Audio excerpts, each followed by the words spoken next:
Namaste, Pranam, Gita Dhyana. Om Parthaya Pratibodhitam Bhagavata Narayanena Swayam Vyasena Gratitam Purana Munina Madhye Mahabharatam Advaitam Ritavarshinim Bhagavatim Ashtadashadhyayinim Ambatva Manusandadhami Bhagavad Gite Bhavadveshinim. O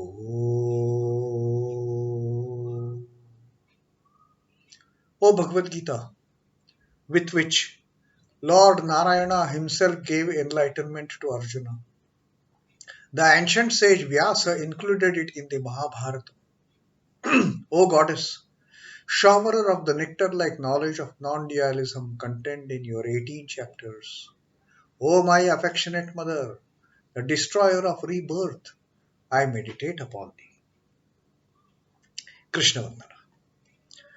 Vasudeva Sutam Devam Kansa Mardhanam Devaki Paramanandam Krishnam Vande Jagadgurum.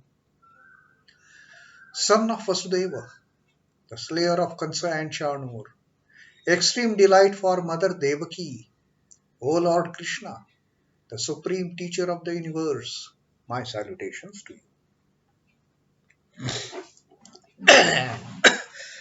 We continue our reading from the 5th chapter, the Sannyas Yoga of Srimad Bhagavad Gita.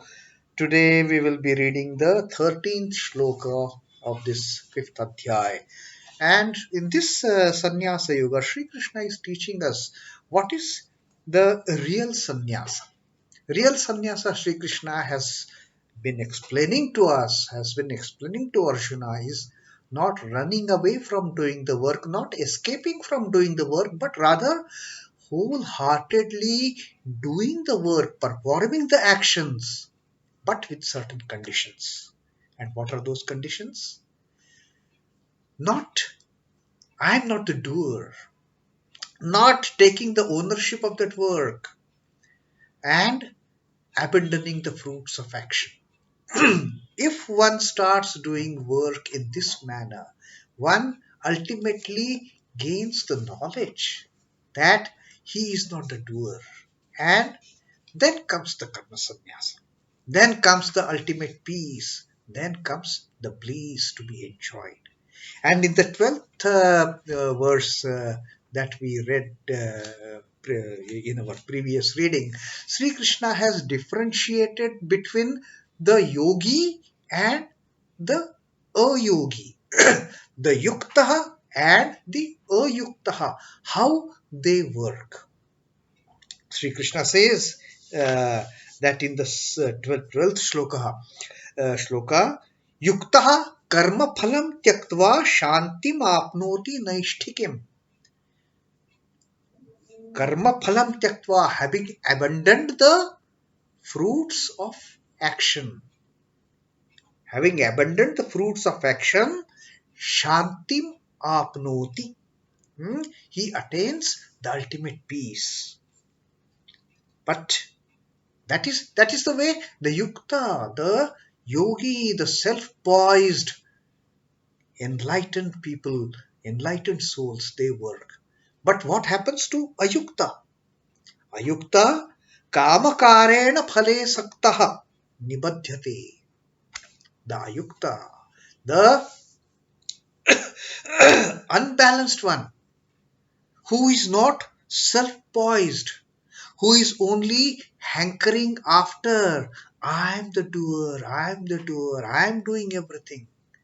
When that person performs the action, karma kārayan phale saktaha, always attaining, always seeking the fruits of action. Kama karena phale, the fruits of action, seeking the fruits of action, nibadhyate.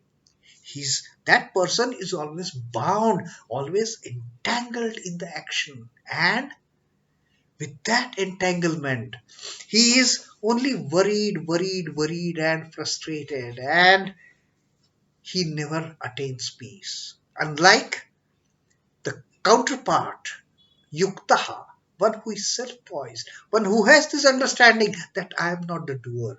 Only such a person can enjoy the peace of mind because he has renounced, he has abandoned the fruits of actions.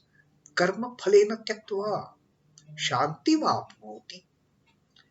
Now, that is what Sri Krishna had taught us in the 12th shloka, and today what he is further he is going to tell the great you know the benefits that this yogi, this yukta is going to enjoy while performing the work in this fashion.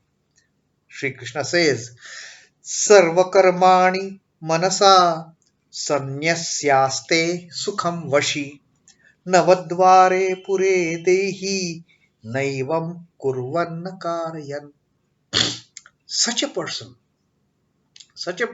having renounced the ownership of the karma, sarva-karmāṇi manasā sannyasyāste. Manasa, mentally renounce the works through discrimination.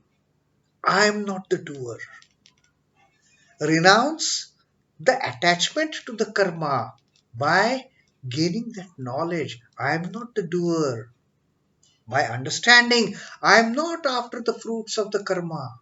So, like with this discrimination, with this understanding, manasa sannyasyah sarva-karmāṇi, renounce all the works mentally by discrimination. Sukhaṁ vaśhī, rests in happiness, happily rests. Who? This yogi. And where he rests, Sri Krishna is telling, nava-dvāre pure dehī. This person, this yogi, this karma yogi, he happily rests in this city of 9 gates. In this body of 9 openings. Naiva kurvan, na kārayan. Neither he is performing any actions, nor he becomes the cause for others to act. So there is no one is working. Only the Lord is working.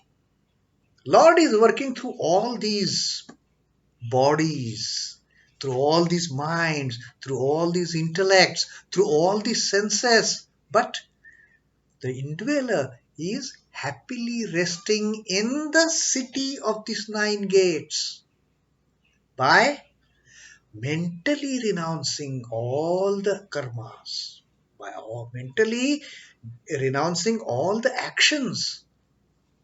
This self is happily resting in the body of 9 openings, knowing neither he is performing any action, na eva kurvan, na kārayan, nor he is the cause for any action. Having mentally renounced all actions, the self-disciplined indweller rests happily in the city of 9 gates, nava-dvāre pure dehī, the city of 9 gates, neither acting nor causing others to act. So that is what Sri Krishna is teaching in this 13th shloka. What happens to this indweller when the work is renounced, when the ownership of the work is renounced mentally? Then nothing but resting happily in this city. Now, the body with its opening is aptly compared to the city of 9 gates. Which are these 9 openings that we have? The 2 eyes, 2 ears, 2 nostrils. These are the 6. Mouth is the 7th.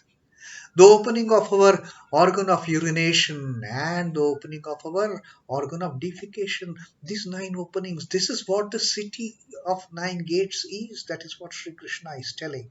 And this indweller happily rests. He rests like a monarch. The Atman, rests in the citadel of the nine openings. Now, if the Atman is merely sitting inside doing nothing, who is doing all these ministries? All the administrators? The administrators, who are these administrators who are actually performing the work? The body, the mind, the intellect, the senses. These are all the performers of the action. Atman is not acting. And these are performers of action as instruments of the Lord. Even these are not the actual workers. These are just the instruments. Lord is making them act.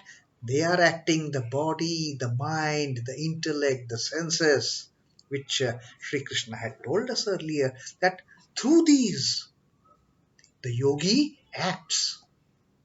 Through these, the yogi as well as non-yogis, they act using the body, the mind, the intellect, the senses. But the difference is, yogi knows that this is not my work, and therefore there is no attachment to the karma, there is no attachment to the fruits of karma. But the ignorant ones, I am the doer. There is no understanding that Lord is the doer and these are just the agencies, these are the resources that Lord has given for getting these works done. This body, the mind, the intellect, the senses, these are simply the tools. But no, the non-yogis, the ignorants, I am the doer. They seek the fruit of action and therefore there is no peace. There is no happiness. There is always that anxiety, that worry, that impatience. What I will get, what I will get, what I will get. So, uh, so this is how the body, the Atman works through these agencies, through these ministries of egoism, mind, intellect, life energy, and the senses. The reign over the region of the body lasts until the momentum of the prarabdha karma gets exhausted. Till the prarabdha karma that we are carrying, we have to do in this life. In this very life, we have to complete the tasks that have come to us using all these resources. So this lasts till the prarabdha karma gets over. For yogis, there are no other sorts of karma. The agami karma and the sanchita karma, they get lost. There is no backlog of that. There is no leftover carried forward. But prarabdha, we have to. Even while residing in the body, the consciousness of it and the domination over its activities is entirely absent in the yogi. Whatever karma is due to him, he is performing the yogi. But that domination, the consciousness of I am the doer, that is just absent in the yogi. Self-revealing in its own glory is the gain that the yogi has. That is the biggest advantage. That is the reality. That is the great gains that the yogi has of I am not a doer. So there is no I consciousness. There is no I am doing attitude. I am the doer. I am doing this. This is me and mine. That me and mine just gets vanished. And the indweller rests happily in this city of the nine openings. So that is Sri Krishna's teaching to us through this 13th shloka today. Om Namo Bhagavate Vasudevaya. Sri Krishna Arpanamastu. Jai Sri Ramakrishna. Jai Thakur. Jai Ma. Jai Swami.